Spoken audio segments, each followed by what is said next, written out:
Welcome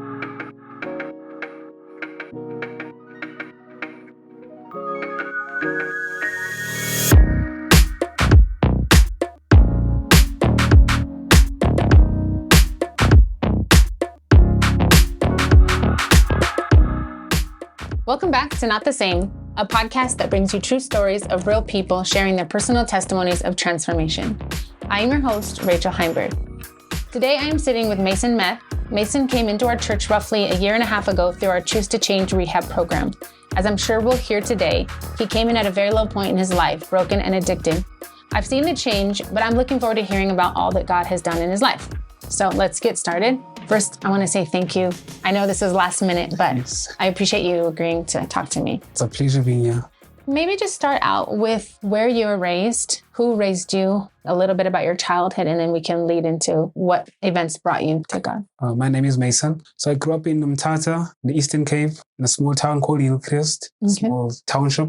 I grew up with my grandmother, my grandfather, my mother. So most of the time, my mother wasn't around. She had me when she was 18. Okay. She would always go out and leave me at home with my grandmother.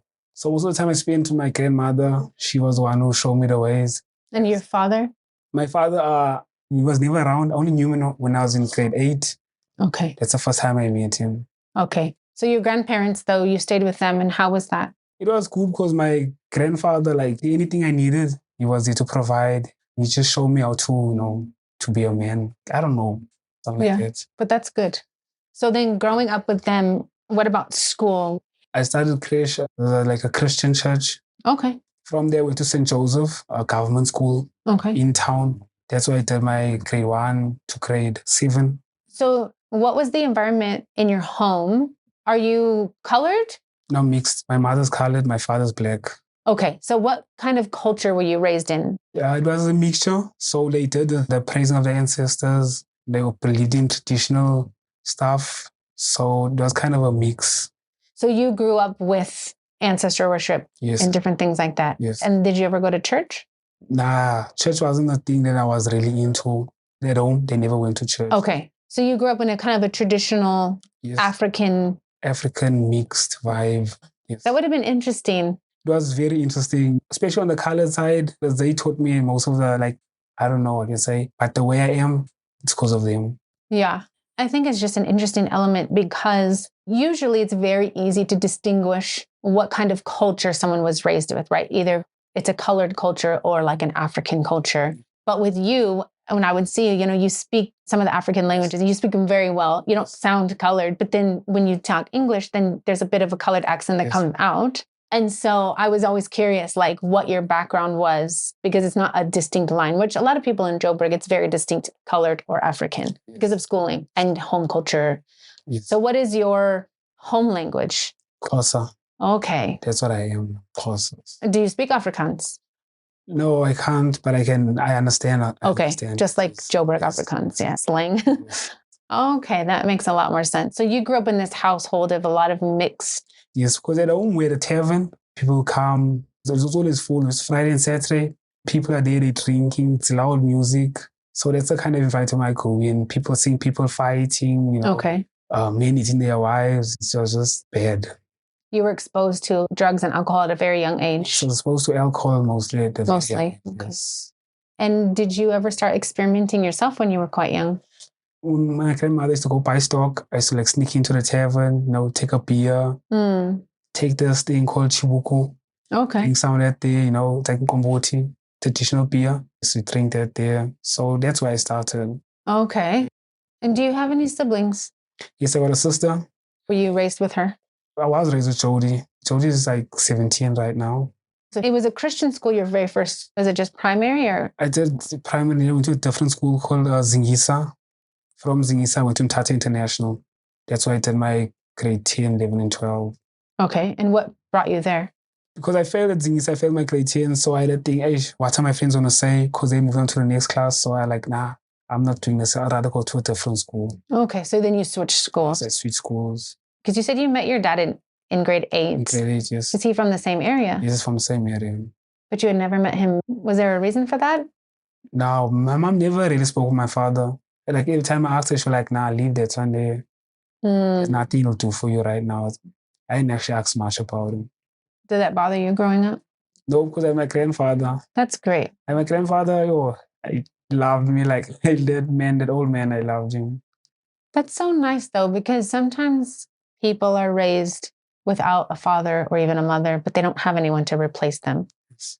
But you obviously had And my grandfather. a mother and father in place, Yes. So would you say your home life was pretty okay? It was pretty okay because I had good friends. Because I used to like go to their homes, their mother, their father will show me love. Like, no, come over, stay for the night, stay for the weekend, go out, we'll go to the malls, they buy me stuff. So that's it. So you had a good environment, Yes. like a communal environment, I guess we would say. What was your first introduction into what you would say is sin?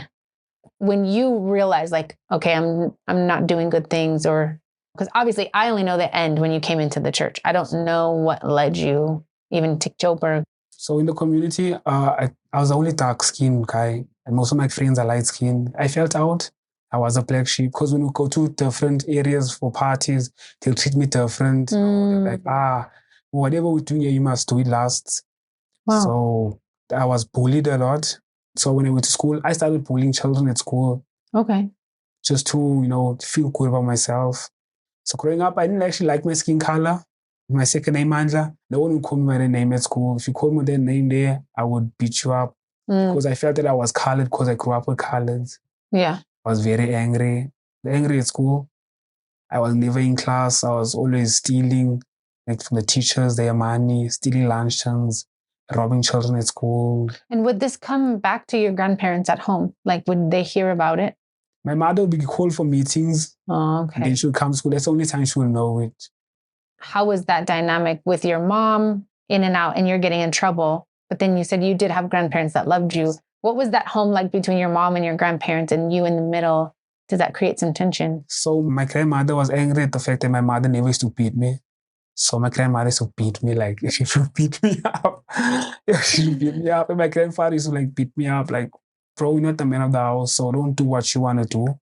So they tried. They tried to like keep you, but then your mom would let you do whatever. Because I feel like my mom because she also grew up in the same environment, so she would just let me do whatever I want to do. Okay. Yes. So you were a bit of a menace.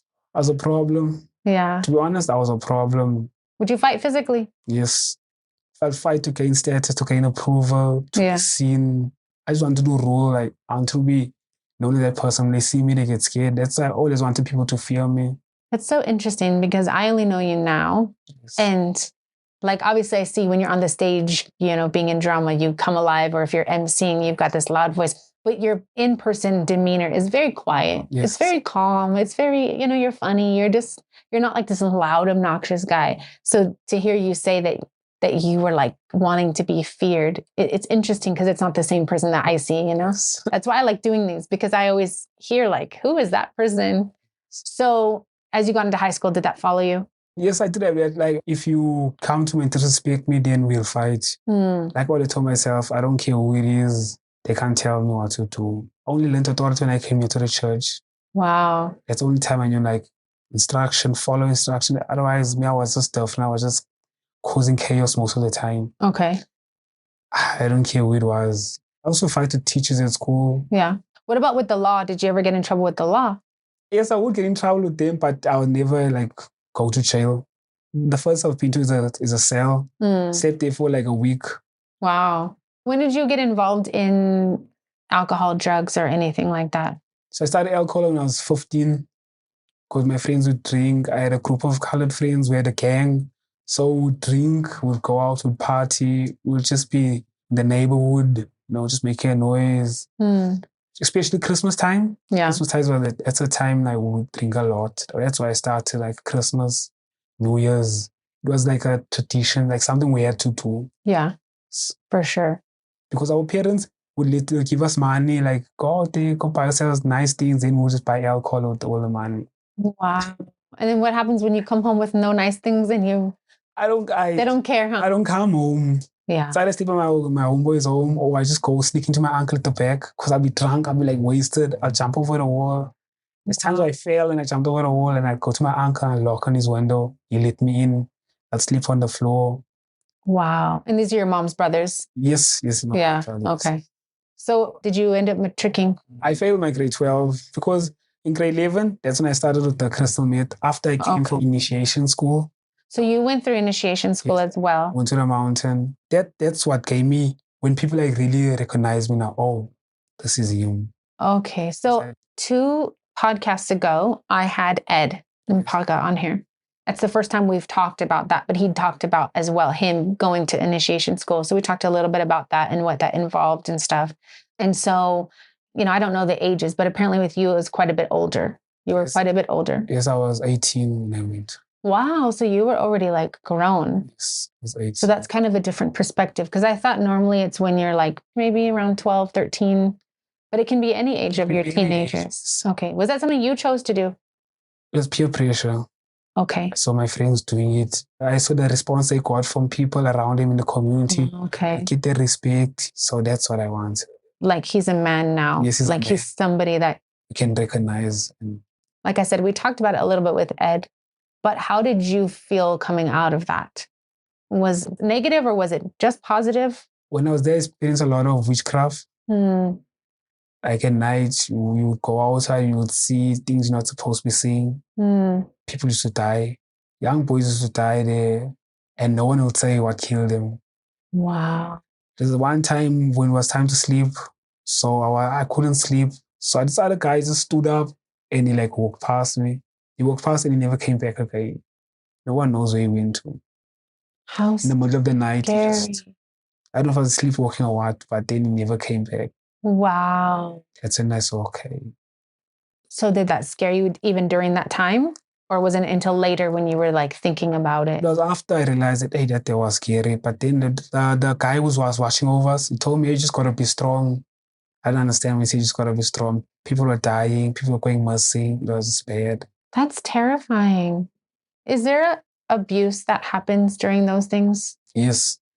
It's like school. When they teach you something, they will come back later and ask you about what they taught you. If you forgot something, they'll beat you up. Wow. So lots of physical abuse and I'm sure emotional and mental, all the spiritual side of it. I guess that's what I want because I said that's what makes you a man when you're there. Although you take the beatings, because some people get beat up and they want to go home. And if you go home and you haven't finished the process, you're not a man. Wow. It's a lot of pressure to just suck it up. They call you bad names when you run away from there. Wow. So I didn't want to go through that thing. And you were already grown. It's crazy. I was already a problem. So I'm like, I can deal with this. Yeah. But I'm saying you were 18, but this happens to even young kids. Even younger. They say 13. Sad because they're not old enough to handle this. Because the pain, they don't give you any pills there. So pain, that's what made they kill the people, the pain. That's crazy. So when you come back, I failed school. You failed in your 12. Did you ever go back and finish or no? No, I decided to take a gap year. Okay. Obviously you didn't finish, but you did 12. You've done your initiation. What happens after? Because you said you started crystal meth when? 11th? Grade 11, yes. And what brought you to that? What did you? I was in grade 11 when I went to initiation school in June. So when I came back, I had a back room. They bought me a whole lot of stuff, everything, new beds, all that there. People came over, they gave me gifts. So that was my room now to sit there. I used to smoke oka pipe a lot. I used to drink. So I used to buy myself like alcohol and put it in my room. Fridays, I'll get home, close the gate, chill in my room on my laptop, playing music, smoking. Yeah. So I had my friends who used to smoke crystal meth. They came over there once. Like, bro, can we just smoke here if you don't mind? I'm like, nah, cool. So they were smoking. When they walked in, they were like tired. But then after smoking, they were like hyperactive. Like, bro, can you clean your room? What can we do for you? I'm like, wow. Wow. Because I was smoking off oka pipe mixed with weed. So you're always down. So I was only like, playing cool music. Yeah. Like, no, man, change this music, play house music. This boom, boom. And they just moving up. I'm like, wow. Oh, okay. This must be good. Yeah. The one like offered me, bro, we're gonna take a pull from this here. I'm like, yeah, I can taste it. Took my first pull, second pull, the third pull. Felt like things opened up in me. I felt good about myself. I felt amazing. I won't lie. That feeling there, it was the best feeling. Yeah. At that time. Yeah, for sure, because that's the appeal of drugs, right? Is the way you feel. So if you're used to doing downers, which is smoking the pipe and weed, and all of a sudden now you have an upper where you're like hyperactive, I could do anything. Yeah. So was that the addiction for you very quickly? Did you? No, I was addicted very quickly. So I actually told them, Jens, if you're on the place to smoke, you can come here. Okay. So they kept coming until I fell into it now. Bought my own stock. They taught me how to use the pipe. Okay. I didn't think I was addicted, but then every Friday I would go buy myself a bag after school. I buy myself a bag to study.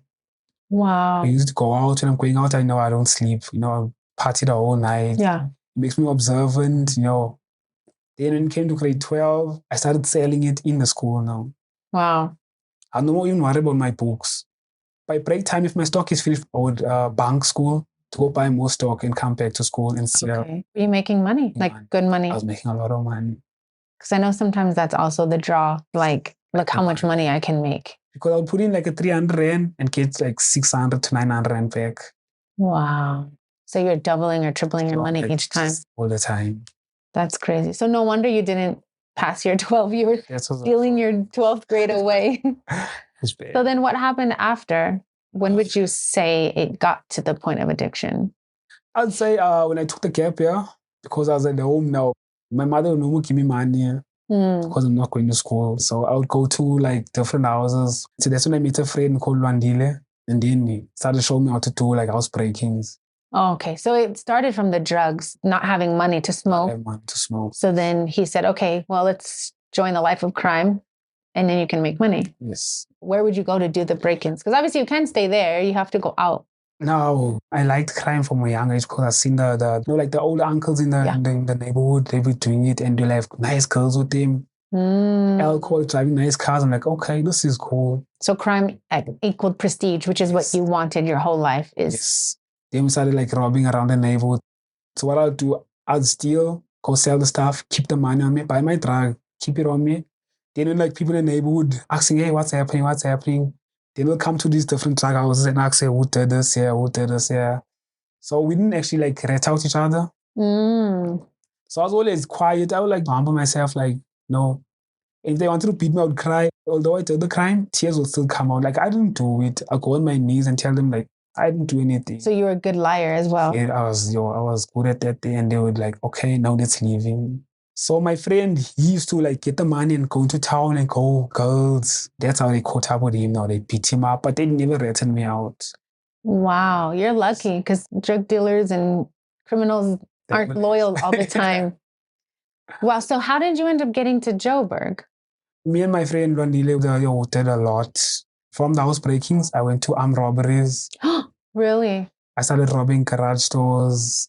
Would you go into people? When you say robbing the garages, how? The garage, like the gas station, yeah. would pull up. Okay, I'll go in, dress all nice, would survey the environment. Okay, there's one security. So I would stand by the door because those doors are like automatic. Yeah. So I'd stand there. My friend would take out the gun, point at the people. The third man would jump over the counter, take the tills, and that's how we did it. Wow. And then you get in the car and... No, most of our gas stations are close to, double ups. So we just double up into the next area. What is a double up? A double up is like a bush.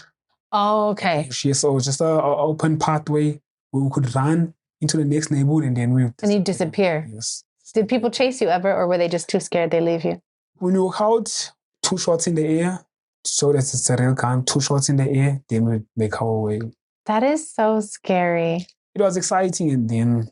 I'm sure for you. I'm from the other side. The rush, yes. The rush. So the adrenaline. I was like, yes, it's our time now. Wow. So you went from just breaking and entering, then armed robbery. From there, we'd see a car parked on the side of the road.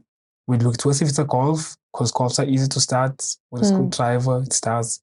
So I also did that day. But then I'd go to YouTube and see the response from the police and I see, people are dying because people are getting shot. So I'm like, nah, I don't think it's for me. I did it twice and I left it. I was scared to, So you didn't want to hurt people? I didn't want to hurt people. I just wanted, if I could come to approach you, like, give me your valuables, just give me your valuables, let me walk away. Because if you fight... Did you ever hurt anyone? There was a lot of people. It's a lot of people. With violence? Yeah. The drug, I would smoke so much, I'd lose my conscience. Yeah. Then when I approach someone, I like, give me your valuables. If they would argue with me, I'd put them down. I wouldn't think twice about it. Only when it came to women, because of what happened to my sister, since she got raped. That's where like the violence kicked into me. Okay. Because I was bitter, I was angry. How old was she? She was 4 years old Oh, when this guy raped her. And it was someone we actually knew. yeah. He used to come to the house. They used to send him to go buy stock. So did you witness that? Or did you just come home? I came home and it was just blood on the floor and she was just laying there. Because my mother left me with her to watch over the house. She came here to Joburg. Okay. She would do the marathons. And how old were you? She's 4. So you were 14? She was born in 2008. When were you born? I was born in 98. Yeah, so you're 10 years apart, right? So when she was 4, you were 14. I was 14, 15. 14, yes. 15. And then that's the first time I stabbed someone now. Wow. Because of this guy. And you knew the guy. Did you go after him? The same day it happened, I told my brother about it, but we were still sober then. And like, ish, we need to get this guy. Then we put alcohol. Drank the first bottle, we were dash it. The second bottle we didn't buy, we didn't dash it. We just drank it raw from the bottle itself. So like, James, this is time now, let's go for him. And everyone was like, yeah, show him you're the man. Grabbed the kitchen knife. I went into his yard. Found him sitting with his friends. I didn't even ask. I just walked straight to him and I punched him twice. When I punched him twice, he like made a sound and all of the friends stood up. That's when I moved back now. At the same time, it was blurry for me because I was like, wasted. Blind with rage as well. You got alcohol and rage and then you just left. I left and he came out carrying a stick. So I told him, bro, come. That's the time I told myself, now I'm going to put this man down. Like, I don't care what he does. If he tries and hurt me, I'm going to make sure that I kill him. Did he try or did he stop? No, I didn't try. Like, the community people came out because of the noise we made. They stopped us. They called police. The council of the area told this guy he should leave and never come back. So my answer was more so because this guy, he wasn't convicted for his crime. So that just made me like, oh. It's like community justice, right? Like you leave. Let's not talk about it. Let's not talk about it because they knew him. They said they telling us he didn't do it on purpose. I'm like, that's no surprise that that's the same age that you really started getting involved in alcohol and all that stuff. That's too big of a burden for a child. I mean, when you're 14, 15, you're still a child in the sense of, you're not equipped to handle. You shouldn't have been even having to think about your sister in this situation. Was she okay after? I mean, I know not okay. That's a dumb question. Like health-wise, like she wasn't herself no more. She never used to smile a lot. She was always crying, and that brought me very like pain. That's the first time I felt pain. Yeah, definitely. I would also cry. Like, are you guys still close? Yes. That's cool. She came over to see me once. Okay. When I was still in the program. Yes. Okay. Wow. So you started doing all these things, and then you came to Joburg. Came to Joburg because I stole from the wrong people. Oh, okay. So they wanted to kill me. So my mother said, bro, it's time for you to get out of here. And that's how I came to Joburg. Wow. And where did you stay? I stayed in the Val. Okay. We rented a place there in the Val. My friend, he stayed. So it was just by yourself? Well, my mother, my stepfather. Oh, okay. Yes, my stepfather's from the side. So that's how my mother found a place here. Okay. Got here. I stopped smoking then. Then it was 9 months later. I went back into smoking, found new friends. What did you do for those? For that time I was working. So it felt like a good place. Yes, it felt like a good place. But I used to still party, go out a lot, drink. But I never used to smoke the crystal meth or any drug though. So what made you go back into it? I met a friend. It's always a friend, isn't it? Always a friend. With drugs, it's always a friend. So I met him, he showed me this bag. We were friends for some time. Then he's like, bro, I smoke crystal meth. I'm like, I used to smoke that day, but I no more smoke right now. Like, nah, I'm going to smoke. I went to him and sat down. So I saw like the smoke he was blowing on. I'm like, let me might as well eat from this here. From there, that's when it started again. And it's not like the first time? It was like out of hand. Wow. Did it make you get back into crime? Yes, because I started stealing at work. So I got kicked out, stayed at home.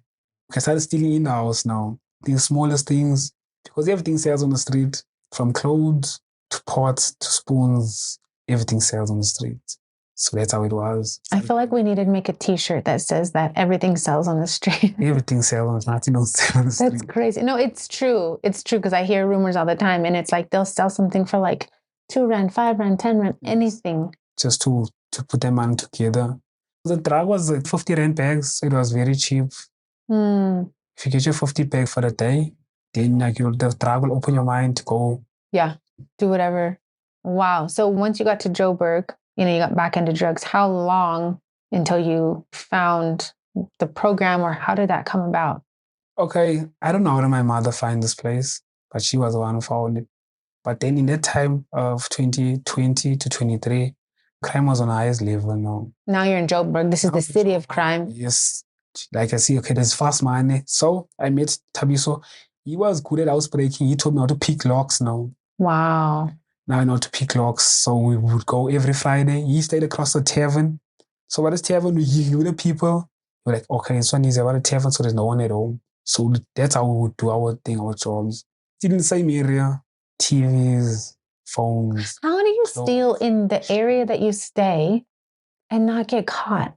Like, I always think you go to a different area where they don't know you. Yes. So I'd portray a different image in the daytime. Yeah. I'd be this quiet guy, going around, asking people for money, acting like I'm begging. But then at night, I'll be a different demon. Wow. You do this every Friday? Every time we had no money, when there was no money, we had to go to town and just to rob people now. See someone, like, hey, search him, do that. With guns or knives or? Knife. Okay. I didn't like guns because guns made the job too easy. That's how I always felt. Even when it came to fighting with gents, I like to guns down, take a knife, I take a knife, at each other. I want to hurt the person I'm fighting with. I know in South Africa, people like their knives, but would you say that other people also have that mentality? Or would a guy be like, I have a gun, forget you? Okay, I feel like most people I got a gun. Why would I waste my time and I got a gun? There's better things to do there. But me, I like, no. This is different for you. Let's get physical with it, yes. Wow. So for 3 years, you're doing this crime. Doing that crime. And then I did a lot of housebreaking. Then this one time I got caught, they mob justice me. But that's why I felt like it's about that time. What do you mean? Like you're ready to die? Yeah, it's about that time. If you made a mistake, you gotta, take responsibility for it, bro. It's your time to die. I've seen a lot of people die in front of me. So for me, the only thing I was scared of for them to burn me. Yeah. Because I've heard someone burning in a room, burning to death, and it wasn't nice because they were screaming for 30 minutes. They've been screaming. Wow. So I was supposed to think like that day I would see dead bodies. Yeah. Sometimes, I don't know if it's safe to say it. I don't know. Yeah. There's just a lot of things that is in the past. There are a lot of bad things. Yeah. What was the final point? What made your mom find? Because the friend Lwandile I started with, they actually shot him in the head and they chucked him in the river. There was a message bro, was coming for you. That's what they were trying to send to me. There was an Eastern Cape while I was there that happened. Then that day, he made me scared, yo, now they feel like looking for me. So my mother's like, bro, that's not right. We look for rehab. And then she got a rehab in Pretoria. They want to take me there for 3 months. I was ready to go to rehab. So after his death, you realized that what made you I need to change? Only when I was sober, I realized I need to change. But when I was smoked up, I'm like, yo, this is the life, bro. Yeah. Let's go out to the streets. Let's have fun. So how come you didn't go to the other rehab? Because my mother got this rehab first. Okay. So she had found a couple? Yeah, she found a couple, but then someone told about this rehab and what it does. So. And you don't know how she found it? She said she got a friend. I don't know who's their friend. I haven't asked her about it. You should ask her now. Yes. Because that decision changed your entire life. If she hadn't have found it. So really, whoever told her those small little things, you never realize that small little thing can make all the difference. So she found it and she said, hey. She found it because I nearly died the first time. I was in a fight with this guy. So he stabbed me toes in my back. And I ran for a distance from here to Shoprite, here on top. I was running home to go tell her, hey, moms, I'm injured. That's far. Then I dropped on the floor. After drop, I lay there. And the people around me screaming, yeah, you dying. Chill, guys. I know I'm dying. So just this time, just leave me alone. And I looked up and the sun was hot. I remember tears started falling from my eyes. It's like part of me came out and looked at me and said, bro, is this how you're gonna go out? You haven't made your statements yet, or like you're not yet really known. They know you, but then you're not, because I want to be like a criminal, like to be known all over. That was the idea I had in my mind. When the tears started falling, I'm like, okay, it's your loss. Like this part of me tell me you did your best. So I will see you again. That's crazy. But it wasn't your time. It wasn't my time. Because then my mother screaming. Then I like, yo, it's my mother's voice that day. Because someone ran to my home and told my mother, son is dying in the street. She came, she picked me up, took me to the hospital, and then... And they sewed you up. They sewed me up and like, yo, that was a close call. Yeah. But like, things started getting blurry. Like even when I was looking at the sun, the sky was clear, things started getting blurry. Yeah. And this one voice in my head, like, bro, it's about time now. You really felt like that was going to be it. I felt like, nah, now. But God had other plans for you. Just like your soul. Definitely. But then after I was stitched up, I laid in hospital for a week. I came back into the drugs. Yeah. Started smoking again. 2-3 months later, I went in for a robbery. Then this guy, that's when I cut my stomach open now. That's the problem with addiction, is that it still drives you to do things. So then you're back at the drugs, back at the crime. Back on the crime. Never mind that you almost died. Yes, then I made my match. Because this guy, when he found me, I had a TV in my hand. I had like a bush knife in my other hand. So when I saw him, I was like, hey, what you doing in my house? And he pulled out the okapi for me. He pulled what? An okapi knife. Yeah. So I had to drop the TV and then now. So now you both have a weapon. But the thing is, my weapon is a bit long, so I can't use it when it's close range. Then he like, first hit me here, but he didn't go that deep, yeah. Then he hit me here. I pushed him away from me. Then he attended to my friend. They were rolling on the floor. So I'm like, okay, let me defend my homeboy. I'm defending my homeboy. Hey, this guy stands up, he grabs me. My homeboy runs away. Then I'm on the floor. Hey, he cut me here. He cut me. That's not like, I just hit him one to get off me. When he went off me, I also ran my own way. And I felt, nah, man, I'm bleeding here. And I'm bleeding a lot. Took my jersey off. I tied it on my stomach. I made my way home. Told my mother, hey, moms, I was involved in a fight. Can you please take me to the hospital? My mom was always there to help me. That's amazing. My mom, she was always there to help. But that's why I love my mom so much. Like, although she saw that I was useless, I was wasted, she was always there to help me, though. Wow. So then, did it cut you pretty bad in your stomach? Yes. When I got to the hospital, they had to open me up just to see if any of my inside are like, no hurt. Then they stitched me up. I had 32 staples all the way down. Oh my gosh. Yes. That's big. That's even me. I was like, yo, when I woke up and I saw like, this is crazy. So now this is the second time. This is the second time. You could have died.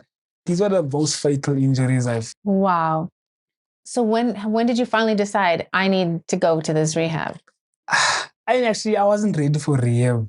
I wasn't ready. My mother was like, bro, you're gonna die. People are dying here and you're gonna die. Yeah. And she told me now she's tired, she's fed up, she won't want to help me again. The only thing she's waiting for now is to hear that I'm dead or to see me now in jail. Yeah. I'm like, yo, that's hit me hard now. I'm like, bro, you got to change.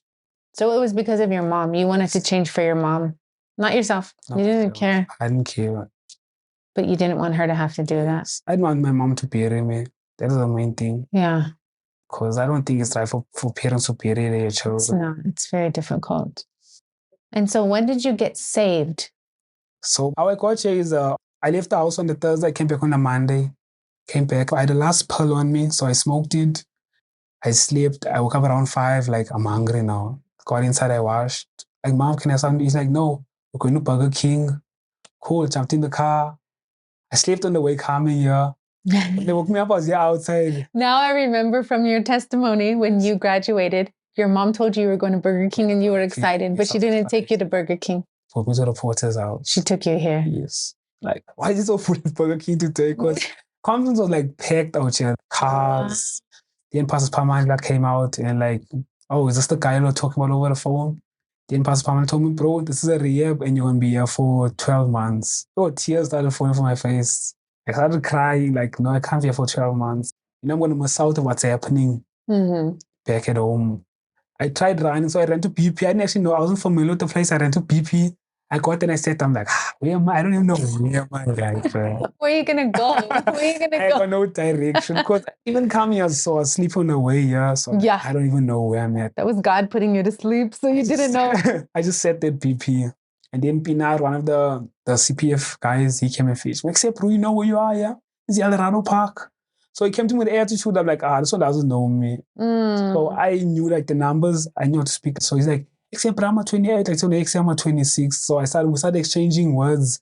Like gang speak. Yes, like gang. Like I threw up signs to him. I like, hey, it's a wach, man. Then he grabbed by the belt, like, hey, you come on me. When I came down, my parents were already gone. They had my plastics here, my shoes, everything. I'm like, what did people play in this here, moms? Wow. I mean, I sat here, I remember sitting in front of the fellowship hall, crying there. And one of the guys from the Choose to Change came to me, like, bro, in a good place, yeah. I was on Nyaupe and I'm 3 months clean. And like, okay, that makes sense. Because Nyaupe is like, it's very addictive. Okay. I never tried it, but I see the people around me that did it, like, yo, that's bad. Oh, okay. So just hearing somebody else say, listen, I've been there even worse and now I'm clean. That's when I'm like, okay, let's try it out. Yeah. Then I think on the Thursday, Pastor Rachel Ruby preached on the Thursday, altar call. Sister Rachel, I think it's goosebumps. Nothing. That was the best decision ever. Because I got to the altar and they prayed for me. Felt like something just went away from me. I started crying. I'm like, yo, why didn't God show me even earlier that this year is, it was, to be honest, for me, it was the best thing ever. Yo, I was sitting on top and pull out a call and ask, if you had to die right now, who would you go to? Who would I go to? Is there a place where dead people go to? Isn't the grave where they go to? Oh, wow. Came down, prayed for me. Oh, all the weight that I had, all the hate I had, felt different. Wow. And something said to me, bro, we're in a good place now. Yeah. You're in a good place.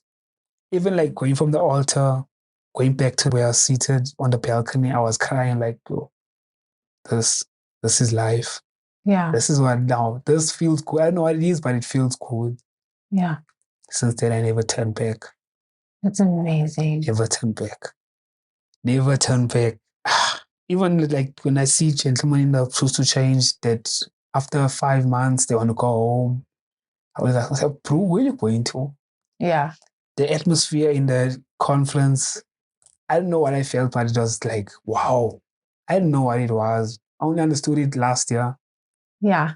That was your second conference. My second conference. Yeah. And this time, I was in soul was in my, I'm like, wow. Even then I felt the change, like, I can feel God's presence.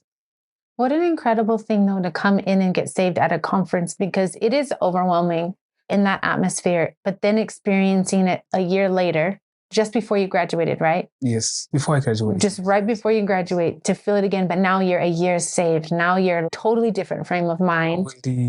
Now you can feel like God can speak. I mean, it's a very cool dynamic coming in the salvation and then a year of hard work. I mean, salvation is hard work, but obviously God helps you in decisions and learning how to work with people and learning how to control your anger and different things. Then experiencing conference again, but on another level. I mean, I remember when you did graduate, because it's been six months now, right? September.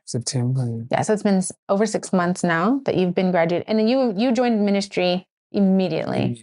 I do remember that. And everyone was so excited for you. The church really, really loves, the rehab guys they're special. Yes. We get to see you guys come in broken and skinny and at your lowest point, and then we see the change. And so it's heartbreaking when some don't make it. You think, like you said, you can make it. Like you can, like you said, where are you going to? If I can do this here, everyone can. Because I was rebellious, I was bad. I didn't want to be told. Yeah. So like, bro, if I can make it, then you can even do better than me. Yeah.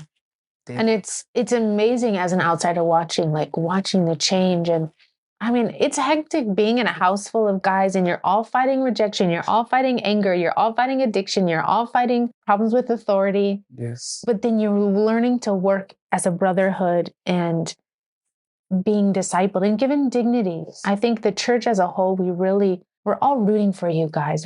Now we're down the line. There's quite a lot of you that have graduated and made it. And it's just so encouraging because the more of you there is, all the new people that come in, they see, you can do it. Like, we can do it. And you get purpose. And it is so rewarding. I mean, it's rewarding when anyone gets saved and you see them change. It's something different about when people are addicted. And especially, I didn't know anything about your crime and your pre-salvation. So it's just so incredible to see that what God can do in someone. It's exciting, now you're involved in drama. Yes. Now you usher, you're involved in 180 and different things and in plays, and you come out of your shell a bit when you get on the stage, which is nice. Like I said in the beginning, in person, you can be a bit quiet. Yes. And who knows what the future has for you? I'm sure there's a wife in the future soon, maybe. Sure. And then whatever else, but your life is definitely rewritten. It is the Mayson that the world had almost died there. And God said, no. And now you have a whole new story that's yet to be written. Yes. That's incredible. What would you say to somebody listening that they are struggling with anger or addiction, or just, like you said, trying to make a name for themselves? What would you say to them? What I would say is there's nothing for us out there. You're being someone that you want. Yeah. The only great things you can do is show people your money, your outer image, but then God got a better calling for us. Definitely. Way better than to be, on the corners being gangsters. For me, restoration, I'm grateful. I'm grateful for everything I have right now. I never knew God. I never knew He was. I never knew that, there's genuine people out there that really care and love you. Yeah. Till I got you. And people that are out there, them get saved, Porter's house, wherever it is, find one. Yeah. It's family, it's true people, Pastor Aimbo, Pastor Pamandla, family I have here. This is true family. When I'm on stage, I do this here for them. I do this to see souls, coming to Jesus. Yeah. Outreach. When I see those broken men there, I go and I tell them my story, bro, I was worse than you. Yeah. Look at me today. Yeah. It's got to contain and take baby steps. Yeah. Yeah, but you look back a year and a half later and you think, who was that guy? It's so funny when I go in the mirror, I'm like, bro, are you sure this is you? Yeah. Yeah. No, man, this is you. Yeah. That's why I enjoy doing these, because it gives people a chance to reflect. Yes. And really think about where God has brought you from. We know it. Obviously, we know ourselves. We've always been with ourselves. But when you stop and you really count the blessing of where would I be? You'd most definitely be dead. You most definitely would be dead. I would be dead by now. And now just to see all you're doing, how God's using you. And it just makes you so grateful. Even for me, and if you were going to put it on paper, I have a very boring testimony, right? But I'm still so grateful. I'm so grateful that I get to be a part of other people's testimonies and sharing that with the world. Yes. It's great. So thank you so much. I really appreciate you. Thank you taking for having the time. Yes, thank you for having me. Absolutely. I'm trusting it'll help people. Yes. Again, I want to say thank you to each and every one of you listening. Without a listener, the story can't be heard.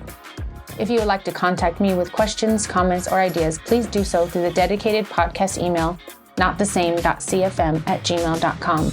If you get a chance, take a moment to rate and review on whatever platform you're using. Subscribe, follow, but most of all, please share. Last but not least, I want to encourage you to take a moment and examine your heart. If you are not a Christian, or even you're just unsure about it, you can be. John 3:16 says God loved us so much that He sent His only Son to die for our sin. A simple prayer is all it takes. Acknowledge your sin, recognize Jesus paid the price for that sin on the cross, and sincerely ask Him for forgiveness. And you can begin again. Until next time, this is Rachel Heimberg, and you've been listening to Not the Same.